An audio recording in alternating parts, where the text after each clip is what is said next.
लेकिन मेरे बारे में कहते हैं कि मैं बहुत ज़्यादा ज़िद्दी थी। अरशद नदीम ने आपसे कुछ कहा था स्टेडियम के अंदर, ऐसा हुआ है? वो ओलंपिक से पहले की बात नहीं है, वो अटक इवेंट से पहले की बात है। मैंने कहा वो कहाँ से मुझे सपोर्ट कर रही है, अगर सच्ची बोल दिया तो वायरल हो गया तो ठीक है, हो गई है। रिजवान की बॉलिंग से तो आप फुल फिर इंस्पायर होंगी। हाँ, वो तो विकेट कीपर है ना। हाँ जी। तो अगर कोई पसंद होगा तो मैं बता दूंगी। तो अगर पसंद नहीं है आपको कोई पसंद था, बताया नहीं हुआ। बिस्मिल्लाहिर्रहमानिर्रहीम, अस्सलाम वालेकुम। नॉकआउट के आज एक स्पेशल एपिसोड में हम हाजिर हैं और हमारे साथ मौजूद हैं पाकिस्तान की एक सुपरस्टार जिन्होंने पाकिस्तान की दुनिया भर में नुमाइंदगी की और ओलंपिक्स में वो पहुंची। आज उनके साथ हम बात करेंगे। यकीनन एक ख़ातून होकर पाकिस्तान की नुमाइंदगी करना और फिर ऐसी स्पोर्ट्स में जो एक मुश्किल तरीन स्पोर्ट्स समझी जाती है दुनिया भर में, उनकी जर्नी, उनका किस तरह से वो यहाँ तक पहुँची और किस तरह से आइंदा अपनी हिकमत अमली बना रही हैं पाकिस्तान को मज़ीद जो है दुनिया भर में उजागर करने के लिए। आइए सब कुछ जानते हैं उन्हीं की ज़ुबानी।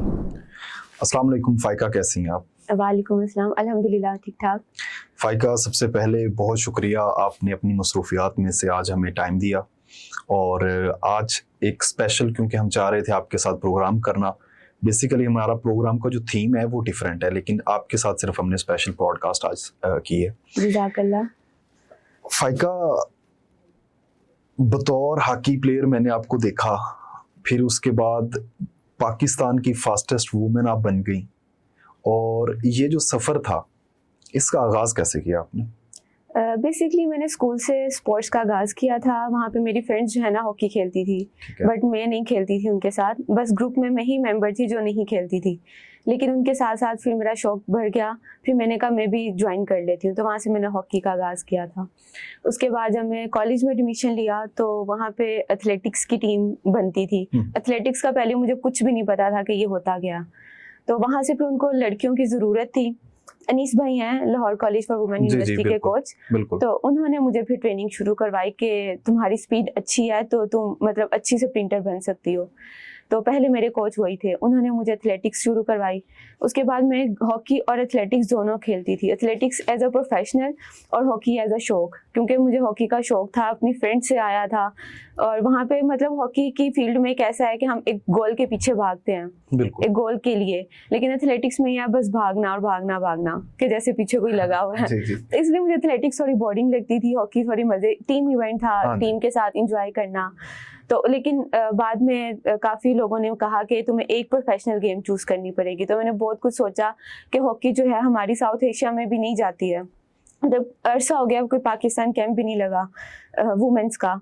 तो फिर इसलिए फिर मैंने एथलेटिक्स को चूज़ किया कि अगर मैं अकेली भी पार्टिसिपेट करूंगी, मतलब परफॉर्म करूंगी, तो मुझे इंशाल्लाह जो है वो फेडरेशन या गवर्नमेंट जो है वो इंटरनेशनल इवेंट्स पे भेजेगी। इसलिए फिर मैंने एथलेटिक्स को प्रोफेशनल तौर पर चूज़ किया।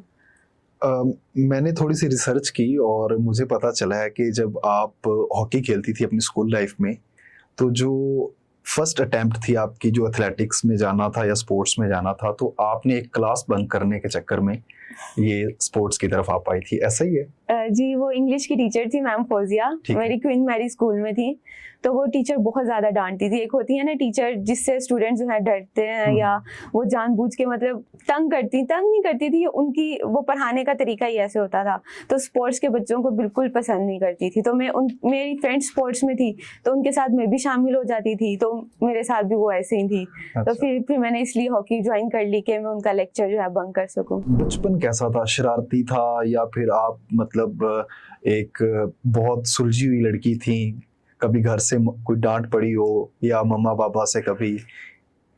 मैं बहुत ज्यादा जिद्दी थी। अच्छा।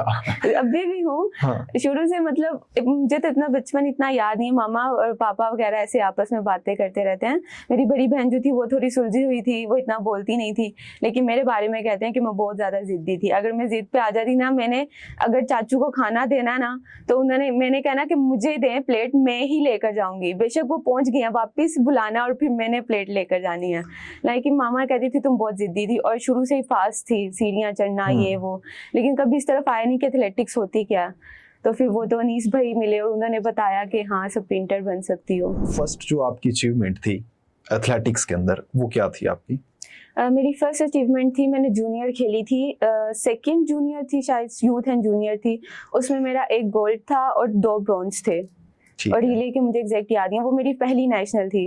मैं इंटर बोर्ड खेला था मैंने, वहाँ से मेरी सिलेक्शन हुई थी नेशनल लेवल पे HEC की टीम से। तो जब मैं वहाँ उसमें गई थी तो वो मेरा फर्स्ट नेशनल कंपटीशन था जिसमें मेरा 1 गोल्ड था और 2 ब्रॉन्ज थे। और मैं फर्स्ट टाइम, मुझे वहाँ जाकर पता लगा था कि ब्लॉक्स क्या होते हैं। स्टार्टिंग ब्लॉक पे मैं फर्स्ट टाइम वहाँ जाकर बैठी थी प्रोफेशनल। अच्छा। उससे पहले मुझे आइडिया नहीं था।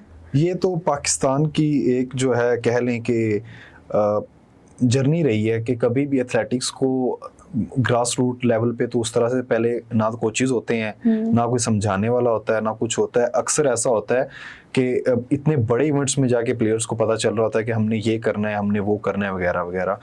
खैर उस तरफ हम आते हैं आगे चल के। जब आपकी वो फर्स्ट अचीवमेंट हो चुकी थी, जाहिर है आपकी जो एक फैमिली में एक इंसान का इमेज होता है, एज अ फीमेल आप घर से निकली हैं और आसान नहीं है पाकिस्तान के अंदर किसी भी फीमेल के लिए ये वाली जो है फील्ड चूज करना। तो उन अचीवमेंट्स हासिल करने से पहले और बाद का जो रवैया था आपकी फैमिली का या फिर आपके दोस्त अहबाब जो भी होते हैं, तो उसमें आपने कोई चेंज देखा या पहले आपको कोई हर्डल्स थी, बाद में आपको लगा हो कि हाँ अब तो सारे ठीक हो गए? जब मैंने नई नई स्पोर्ट्स शुरू की थी, मेरे पापा शुरू से मेरे साथ थे। उन्होंने कहा था बेटा जो मर्जी करो मैं साथ हूँ, लेकिन स्टडी जो है वो अपनी कंटिन्यू रखनी है, ये नहीं कि स्टडी को पीछे कर देना। तो मेरे पापा शुरू से मेरे साथ थे। लेकिन जब मैं इस फील्ड में आई थी तो मेरी फैमिली मतलब काफ़ी ज़्यादा थोड़ी बैकवर्ड की थी कि सोच रहे थे कि ये लड़कों में खेलेगी।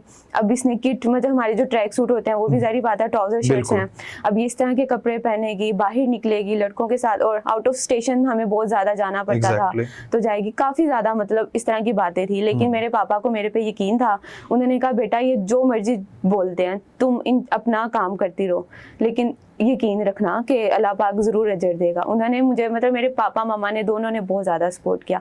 कभी कभार बीच में मामा थोड़ी होती थी क्योंकि बातें तो ज़्यादा माँ को सुननी पड़ती हैं जो दादो या फुप्पो वगैरह सब करते हैं। तो मामा कहती थी बीच में कि अब्बू को कि ना मतलब इसको देख लें एक दफ़ा। अब्बू कहते थे नहीं मेरी बेटी इंशाल्लाह कुछ ना कुछ करेगी। यानी मेरे फादर का बहुत ज़्यादा सपोर्ट था मेरे साथ। तो उसके बाद लेकिन अब जैसे मैं ओलंपिक्स खेल आई हूँ, अब अल्हम्दुलिल्लाह इतना नाम है पाकिस्तान में, तो अब वही फैमिली मतलब जो पहले कहती थी पता नहीं कुछ अचीव करेगी या नहीं करेगी, अब वो आकर मिलते हैं, ऑटोग्राफ मांगते हैं, कहते हैं पिक्चर्स लेने, हमारी सेलिब्रिटी है। हाँ हमारी सेलिब्रिटी है। हालांकि मुझे इतना फील नहीं होता कि हाँ मैं उनके साथ सेलिब्रिटी हूँ, लेकिन क्योंकि वो फैमिली मेंबर्स हैं। लेकिन बहुत अच्छा लगता है कि पहले कुछ और था और अब कुछ और, अब बहुत ज़्यादा सपोर्ट करते हैं हमें।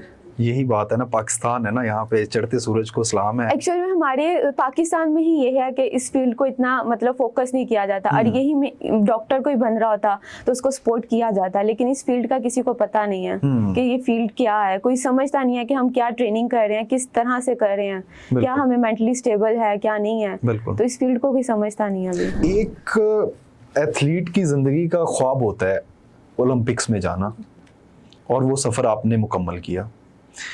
उस सफर के लिए कितनी जद्दोजहद की थी, और जब आप एथलेटिक्स में आई थी तो क्या आपने भी वो ख्वाब इसी तरह से ही देखा था और उसी के लिए ही आपने इतनी मेहनत की थी कि मैं एक दिन ओलंपिक्स में जाऊंगी? जब मैं पंजाब की फास्टेस्ट वुमेन बनी थी, पंजाब की नॉट पाकिस्तान की, तो तब मेरे इंटरव्यूज हुए थे, उनमें मैंने बोला था कि इंशाल्लाह ये 2024 वाली ओलंपिक्स जो है पेरिस की, मैं पूरी कोशिश करूँगी कि मैं खेलूँ।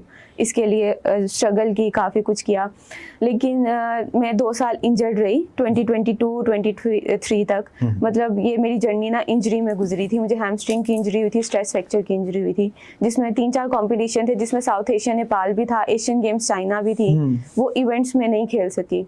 लेकिन उसके बाद मुझे था कि लाइक ओलंपिक्स आ रही है और ये वो, पता नहीं मेरी सिलेक्शन होती है नहीं होती, क्योंकि मैं इंजर्ड थी। लेकिन उन दिनों ना हमारे काफ़ी ज़्यादा लड़कियों के डूप हो गए थे, जो कि उनमें वो पॉजिटिव आ गई, जिसकी वजह से जो मेरे ऊपर एथलीट्स थी वो काफ़ी ज़्यादा बैन हो गई। मतलब ऑलमोस्ट 4 to 5 लड़कियाँ जो है ना वो बैन हो गई। तो अब लेकिन मेरे लिए मेरा ये था कि मैंने 2 साल से कोई कंपटीशन नहीं खेला था, नो आइडिया। मेरे साथ कॉम्पिटिटर थी तमीन, वो जो पिछली नेशनल चैंपियन रह चुकी थी। उसका ये था कि वो नेशनल चैंपियन, अगर कोई कंपटीशन ना आता तो उसकी सिलेक्शन हो जाती। तो हमारी नेशनल चैंपियनशिप आ गई, तो उसमें मैंने उससे पहले ना मैंने बहुत ज़्यादा मेहनत की। उस टाइम मेरे दिमाग में ये फोकस नहीं था कि मैंने ओलंपिक्स के लिए क्वालिफाई करना है या ओलंपिक्स में मेरा नाम आएगा, नहीं। उस टाइम बस यही था कि मैंने नेशनल चैम्पियन बनना है, कि मैंने 2 साल स्ट्रगल किया, इंजरी गुजारी है और इतने ज़्यादा इवेंट जो मैंने नहीं खेले, और मतलब मेरी जो मेट्स हैं, टीम मेट्स हैं, वो खेल रही हैं, तो ये बहुत ज़्यादा नेगेटिव वे में चल जाता है। लेकिन मैंने अपने आप को मजबूत रखा कि नहीं, मैंने करना है। तो अटक वाली चैम्पियनशिप थी हमारी नेशनल एथलेटिक्स की, अटक में हुई थी वो। मेरे 4 गोल्ड थे और 1 सिल्वर था और बेस्ट एथलीट डिक्लेयर हुई थी 100 में फास्टेस्ट। तब मैं first time fastest women of Pakistan बनी थी। वहाँ से फिर पता लगा कि मेरा नाम नॉमिनेट हुआ है ओलंपिक्स के लिए। तो फिर मैंने मेहनत की, लेकिन उसमें तामीन ने हीट लगाई थी, जो पिछली जो थी ना प्रीवियस करंट चैंपियन थी ना, उसने वो लगाई थी 100 नहीं लगाई थी, उसने हीट लगाई, लेकिन 100 में फाइनल में मेरे साथ नहीं बैठी। ये हीट क्या होता है? जो फाइनल रेस होती है ना, जैसे 100 है ना, 100 में 9 लाइंस होती हैं, ठीक है, ट्रैक की। हाँ। तो 9 पार्टिसिपेंट्स बैठ सकते हैं जी। लेकिन हर डिपार्टमेंट से 2-2 एथलीट्स ने पार्टिसिपेट करना होता है, इसलिए पहले हीट्स होती हैं। हीट्स होती हैं जैसे 3-4 हीट्स हो गई, जितनी लड़कियों ने पार्टिसिपेट करना होगा हीट्स हो गई। उसके बाद उसमें से हर हीट में से 2-2 या 3-3 फाइनल में बैठेंगी लड़कियां, जो क्वालिफाई करेंगी वो फाइनल में आ जाएंगी। तो उसने अपनी हीट लगाई, लेकिन फाइनल में नहीं बैठी। तो फिर हमारा जब फाइनल हुआ तो मैं फास्टेस्ट वुमेन बन गई और मैं करंट चैंपियन हो गई। उसके बाद मेरा नॉमिनेशन हो गया ओलंपिक्स के लिए। तो लेकिन उसके बाद फिर कहा गया कि वो तामीन ने रेस नहीं लगाई थी, दोबारा ट्रायल्स होंगे, जो जीतेगा उसका नाम आएगा, उसका नॉमिनेशन होगा। लेकिन फिर HSN fastest man and women competition आ गया फैब में, मतलब 2 मंथ्स बाद। फिर डिसाइड हुआ कि ये जो जीतेगा, इसमें दोनों ने बैठना है, जो जीतेगा वो ओलंपिक्स पे जाएगा। तो ये डू एंड डाई वाला सिस्टम था। तो अल्हम्दुलिल्लाह वो भी मैं जीत गई, लीड से जीती थी।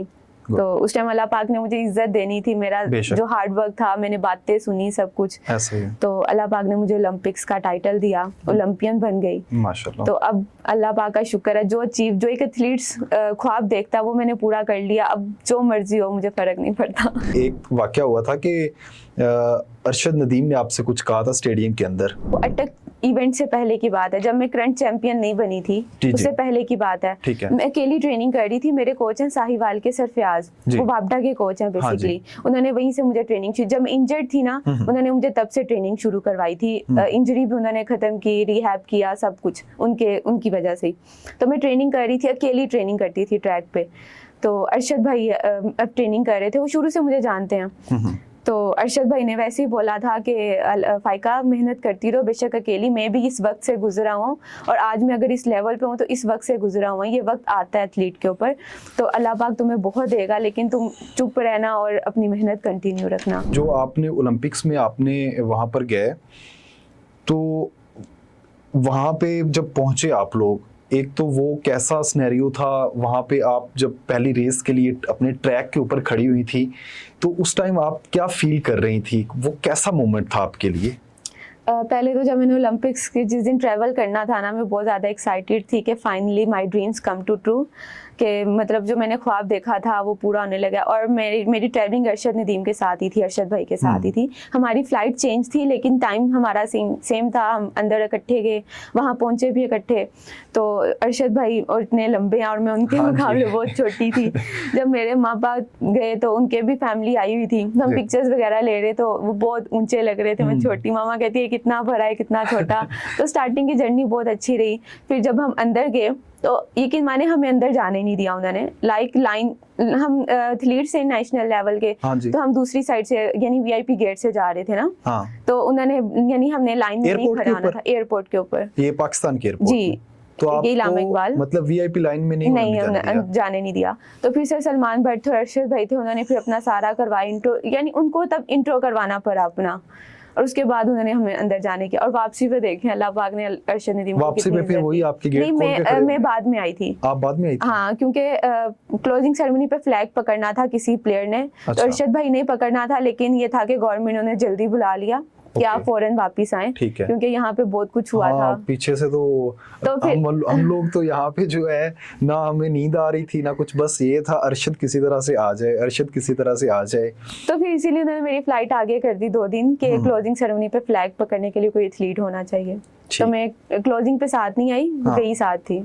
सही। तो मतलब वो मैं पूछना चाह रहा हूँ, जब आप मतलब आपने मेरे ख्याल है क्वालिफाई करना था जी अगली रेस के लिए, नेक्स्ट राउंड के लिए, तो आप उस टाइम जब फर्स्ट टाइम आप दुनिया की इतनी बड़ी एथलीट्स आपके साथ खड़ी हुई, आप ट्रैक पे उनके साथ खड़ी हैं, वो मोमेंट आपके लिए कैसा था और आप उस टाइम क्या फील कर रही थी? मैंने आपको बताया ना कि मैंने इंटरनेशनल इवेंट्स मतलब नहीं खेले थे जब मैं इंजर्ड थी, तो ये मेरा सेकंड इंटरनेशनल इवेंट था और ये बहुत बड़ा इवेंट था। ऐसा ही है। तो एक तो ट्रैक वहाँ पे जाकर मैं मोंडो ट्रैक था, यहाँ पे पाकिस्तान में वैसा ट्रैक नहीं है। ठीक है, ये तो जो आप जहाँ पे ट्रेनिंग करती वैसा नहीं, ट्रैक ये नहीं है। दूसरा ट्रैक है और वहाँ पे मोंडो करके ट्रैक था। ठीक है।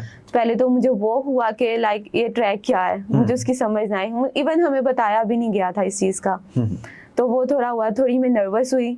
फिर जब मैंने एथलीट्स देखे जो मैं टीवी पे देखती होती थी, उनके मतलब फॉलो करती होती थी, उनकी ट्रेनिंग देखना और रेसेस देखना, उनको लाइव देखती होती थी, फिर मैं बैठ के उनको ऑब्जर्व करती थी वो क्या कर रहे हैं क्या नहीं। ऐसा ही। क्योंकि उस टाइम मैं इस लेवल पे थी कि मैं कुछ भी नया नहीं कर सकती थी, क्योंकि कंपटीशन बिल्कुल सर पे था, कुछ दिनों बाद कंपटीशन था, इसलिए मैं उनको ऑब्जर्व करती थी कि नेक्स्ट इंशाल्लाह मैं इन चीज़ों को अपने अंदर अडॉप्ट करूंगी और मैं इंशाल्लाह और अच्छा परफॉर्म करूंगी। तो उस टाइम जैसी रेस लगी, लेकिन जब मैं एंटर हुई स्टेडियम के अंदर कंपटीशन रेस वाले दिन, तो पूरा जो स्टेडियम था वो भरा भरा था और इतना क्राउड था, इतना शोर आ रहा था कि मैंने पहले कभी इस तरह का नज़ारा नहीं देखा था। तो उस टाइम में बहुत ज़्यादा नर्वस थी, मुझे कुछ समझ नहीं आ रहा था कि क्या, हालांकि मेरी रेस शुरू होने वाली है। लेकिन वो नज़ारा होता है ना कि मैं पहले भी स्टेडियम आई हूँ और मतलब मेरा कंपटीशन 2-3 दिन बाद हो तो मैं पहले ऑब्जर्व कर लूँ कि सराउंडिंग कैसी है। तो लेकिन नहीं, मेरा कंपटीशन फर्स्ट डे था और सुबह मॉर्निंग में था। तो इसलिए मैं वो फर्स्ट टाइम था और मैं थोड़ी नर्वस थी, लेकिन अल्हम्दुलिल्लाह अच्छी रेस लग गई। बिल्कुल ऐसा ही। क्वालिफाई नहीं करा मैंने, लेकिन अच्छी रेस लग गई, लेकिन बहुत चलिए नेक्स्ट टाइम इंशाल्लाह जरूर। आप और जो इंडियन एथलीट्स थी वो इकट्ठे बैठे हुए थे जब अरशद जो है वो थ्रो कर रहे थे। जब उन्होंने थ्रो की थी तो उस टाइम जो इंडियन थी आपके साथ एथलीट्स, उन्होंने कुछ रिएक्शंस दिए थे वगैरह वगैरह, ऐसा कुछ हुआ था वहाँ पे? हाँ जी, बिल्कुल।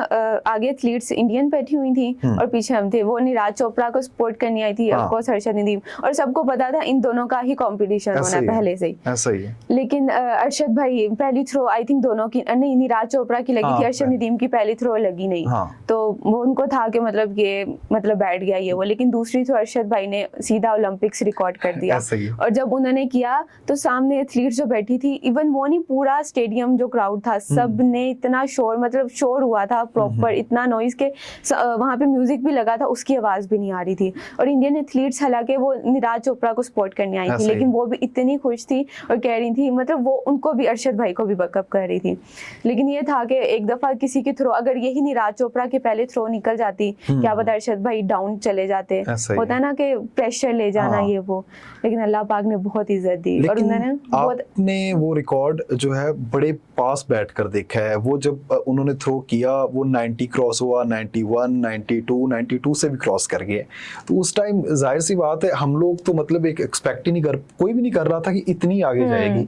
तो मतलब वहां पे जब आप लोगों ने देखा कि 92 ही क्रॉस कर गए, तो जाहिर सी बात है आप लोग तो उस टाइम बिल्कुल आउट ऑफ द कंट्रोल हो गए। मैं अरशद भाई के साथ ही ओलंपिक्स पे, मुझे पता है इस चीज का, लेकिन अरशद भाई फील नहीं करवा रहे थे, लेकिन उन्हें इस चीज का था कि हमारी जो कौम है ना वो उनसे एक्सपेक्ट कर रही थी कि ये कुछ भी नहीं करेगा, ये कुछ भी नहीं, ये इंजर्ड है, ये कुछ, ये 80 प्लस भी 90 ऊपर क्रॉस कर ही नहीं सकता। लाइक उनको इतनी नेगेटिव वेव्स मिल रही थी कौम की तरफ से। उनको था कि ये परफॉर्म नहीं करेगा, इसने पता नहीं कितने कितने स्पॉन्सर्स लिए हैं, पता नहीं कितने कितने पैसे लिए हैं और ये कुछ भी नहीं करेगा। लेकिन अल्लाह पाक इज्जत देने वाला, उनको नियत पता है कि क्या है। बेशक। तो जब उनको मिली वही जो लोग जो बातें करते थे और वही उनके साथ हो गए। फिर जब उनको मेडल मतलब उन्होंने थ्रो कर ली ना, पता लग गया वो गोल्ड हो गया। तो अब हम वेट कर रहे थे क्योंकि सेरेमनी नेक्स्ट डे थी, हम वेट कर रहे थे कब मेडल सेरेमनी और कब तराना बजे, और पूरे स्टेडियम में तराना बज रहा था। वो बहुत प्राउड मोमेंट था हमारे लिए। अरशद नदीम की कहानी यकीनन एक दिन हम उन्हें भी ज़रूर इनवाइट करेंगे, उनकी ज़ुबानी सुनेंगे। और अभी हम वापस आपकी तरफ आते हैं।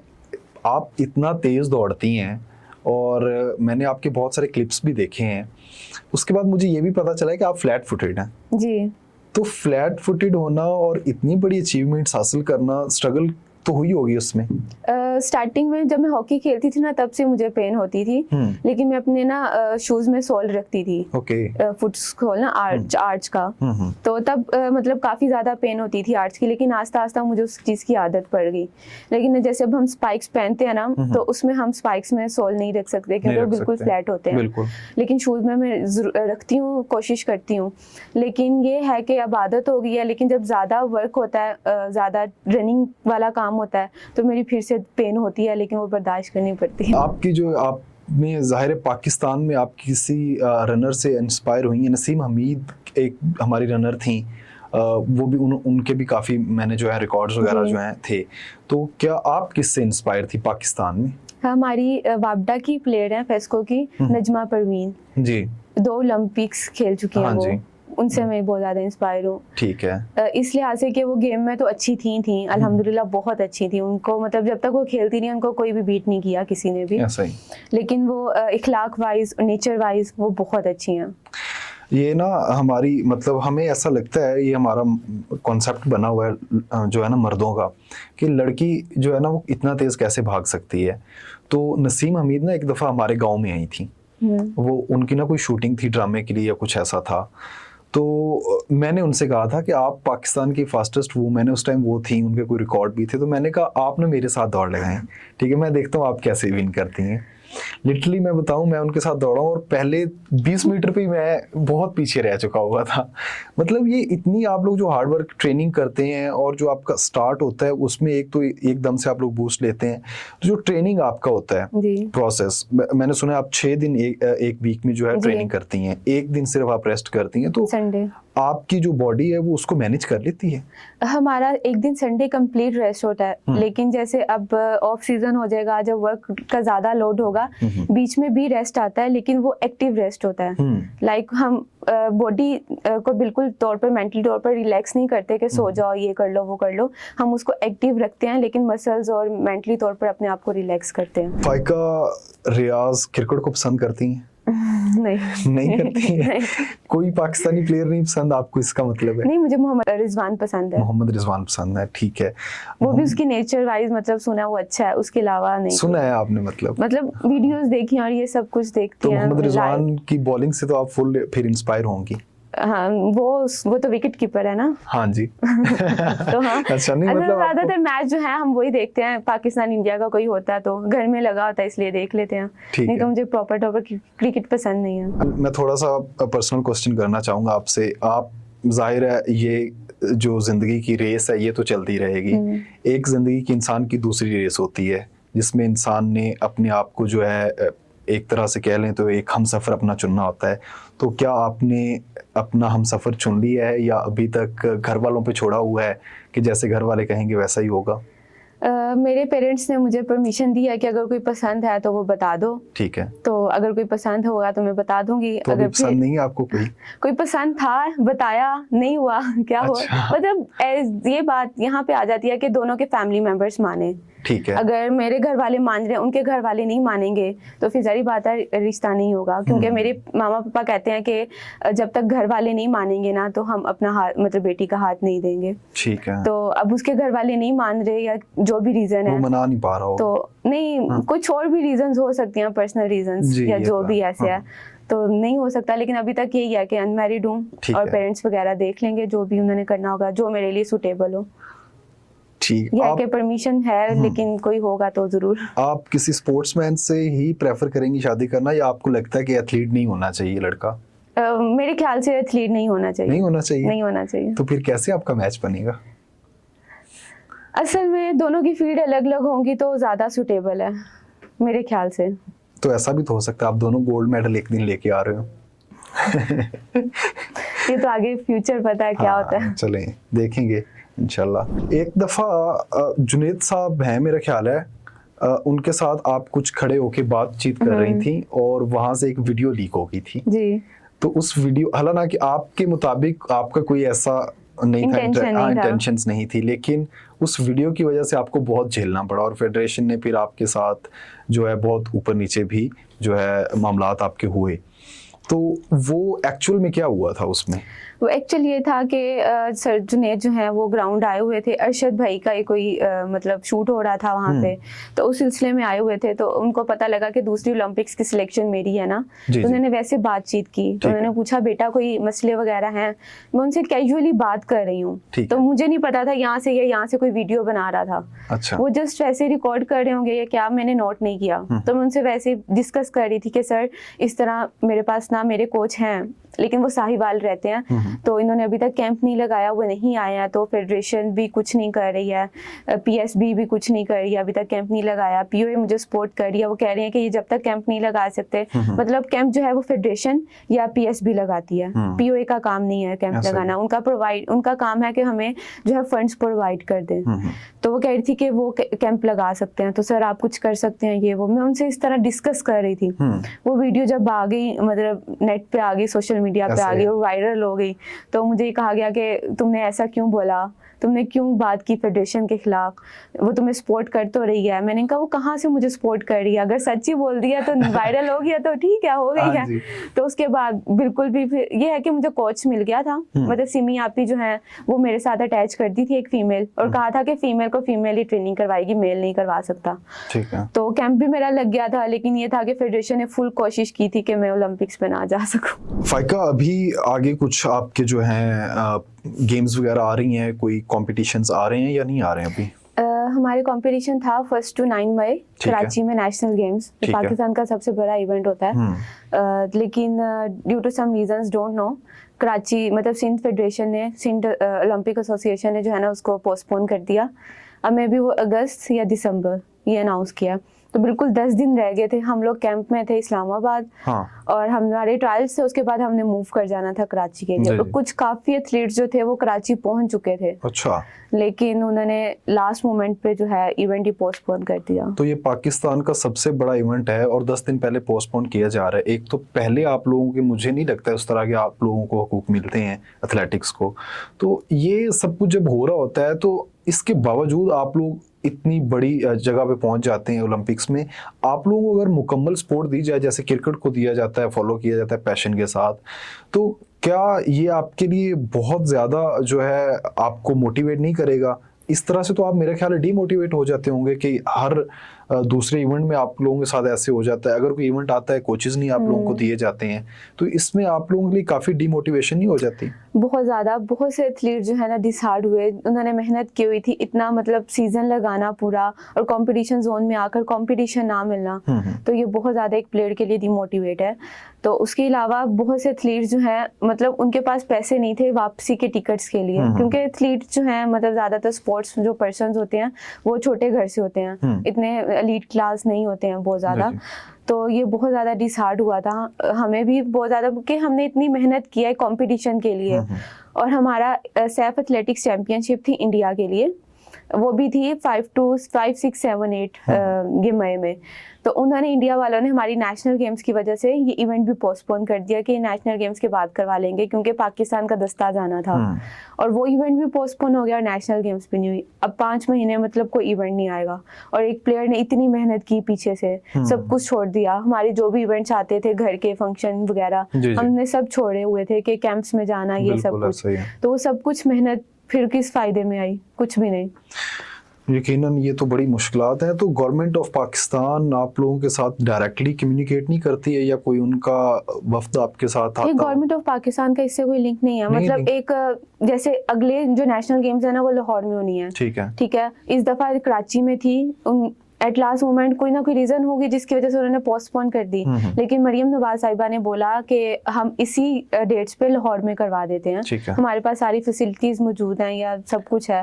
तो उसके बाद पता लगा कि भाई शायद 10 दिनों बाद लाहौर में हो जाए। मतलब एक एथलीट लटका हुआ है कि इधर होना है, इधर होना है, क्या होना है। अब जो कराची जाने वाले हैं वो वहाँ नहीं जा सक रहे कि कराची से फिर लाहौर ट्रैवल करना पड़ेगा। मतलब हमारी टीम में जो कराची के प्लेयर्स हैं, अब वो बिल्कुल हम स्टेबल ही नहीं हो रहे थे कि हमने करना क्या। लेकिन मीटिंग के बाद पता लगा कि नहीं, वो कह रहे हैं कि कराची में है तो कराची में ही होगी, अगली बार लाहौर में ही है तो लाहौर में ही होगी। ऐसा ही है। मेरा एक और भी इंटरेक्शन हुआ है, एक जेवलिन थ्रो में ही यासिर अरशद के साथ मेरे ख्याल में ट्रेनिंग करते हैं जी।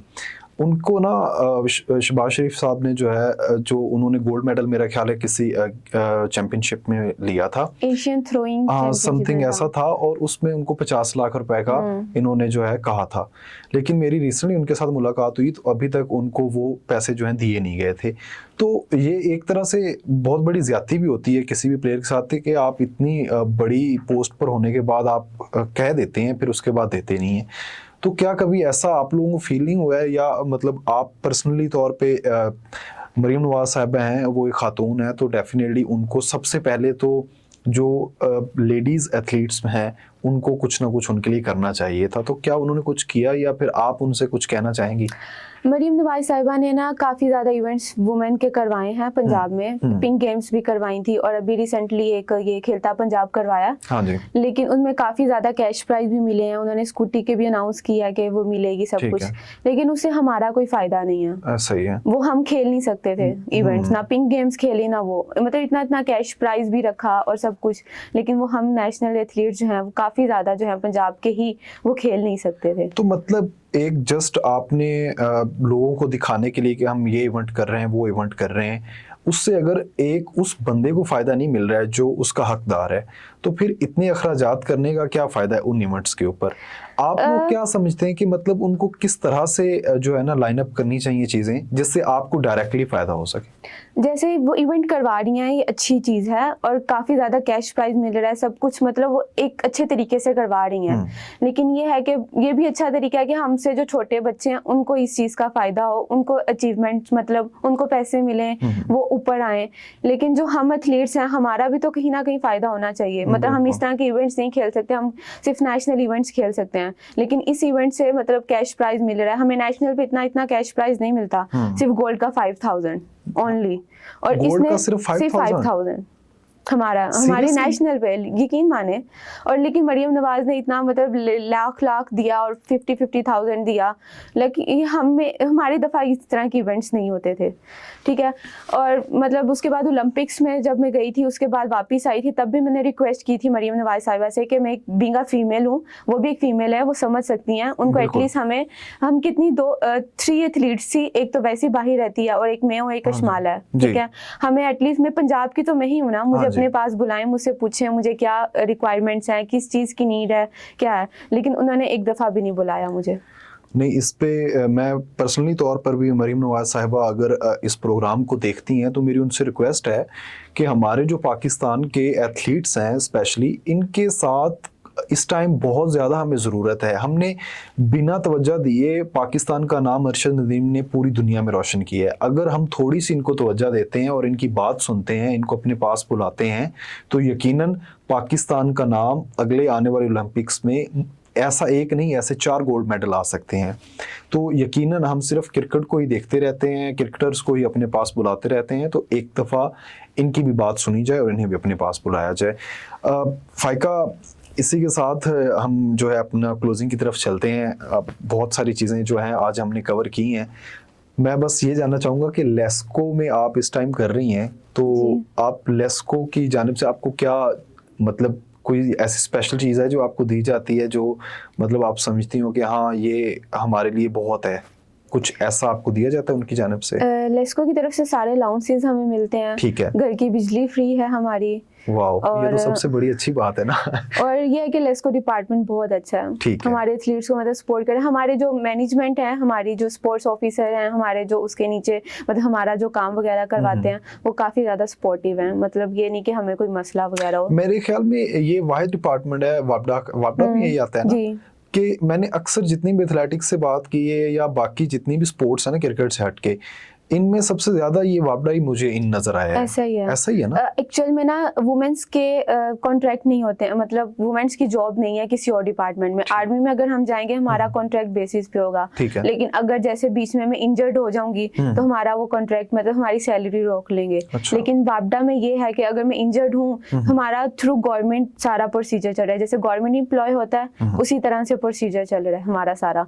तो अगर मैं इंजर्ड भी होती हूँ, लेकिन हमारे लिए जो है ना यूनिट खेलनी हमारे लिए लिए ज़रूरी होती है। अगर मैं वो इवेंट नहीं खेलूंगी तो फिर उसके बाद मेरी सैलरी रोक सकते हैं वो, लेकिन ये है कि हमें बहुत ज़्यादा सपोर्ट किया जाता है। बस ये रिक्वेस्ट है कि हमें, जैसे हम कॉन्ट्रैक्ट बेसिस पे हैं, हमें रेगुलर किया जाए। अभी भी आप कॉन्ट्रैक्ट गवर्नमेंट ने बैन किया हुआ है ना, गवर्नमेंट ने बैन किया स्पोर्ट्स पर्सन को कॉन्ट्रैक्ट पे ही रहेंगे, मतलब उनको परमानेंट। ये तो इमरान खान साहब के दौर में हुआ था ना मेरे ख्याल। ये नहीं, उससे पहले हुआ था, ये 2016 से है। अच्छा, तब से है। तब से तो मतलब कम से कम इतना तो होना चाहिए ना, जो ओलंपिक में पार्टिसिपेट करके आते हैं उनको तो रेगुलाइज किया जाए। वो बात नहीं, काफी हमारे प्लेयर्स हमें कहते थे कि एक नेशनल के गोल्ड पे प्रमोशन हो जाएगी और फिर एक पे रेगुलर, मतलब इस तरह से। तो हमारे पेंडिंग 3-4 गोल्ड पड़े हुए हैं, लेकिन ना तो हम रेगुलर हो रहे हैं ना हमारी प्रमोशन हो रही है।